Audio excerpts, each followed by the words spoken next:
د هیواد د مخابراتو معلوماتي تکنالوژي وزارت د داخلي تفتیش رئیس مولوي محمد طارق فاروقي کندوز ولایت ته د یو رسمي سفر په ترڅ کې د دغه ولایت د مخابراتو ریاست د تکنالوژي آمریت څخه لیدنه کړې او د بیت المال پر ساتنې ټینګار کړی.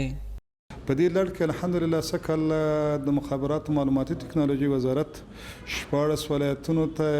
کمپیوټر او نور اړین اسباب وسایل اخیستي وو. دا موږ مخکې ولایتونو ته لیږلي وو، اوس کندوز ولایت ته هم راغللو چې د دغو کمپیوټرو تجهیزاتو څخه نظارت هم وکړو او همدارنګه دلته چې زموږ کم محصلین کم استادان دي دغوی سره خپل مجلسونه وکړو، دغوی ستونزې وګورو او دا وګورو چې زموږ دغه تجهیزاتو نه څومره استفاده سوې.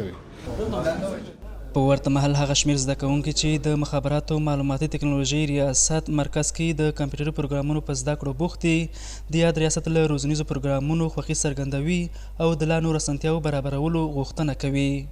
هر شی ښه مجهزه دي، راځو کار کوو، هر شی دلته مسلکي فرض مثال جدولونه دي، موږ باندې روزانه کار کوي، کمپیوټر د موږ عملی کارونه کوو، موږ عملی کارونه کې انشاءالله دغه جدولونه کوم کارونه چې روزانه کوو او زده کړي دي انشاءالله استادان هم سره ډېر ښه کوشش کوي. کیفیت درس خوب است که استادا خوب است، دیگه کامپیوترهای نو است، کامپیوترهای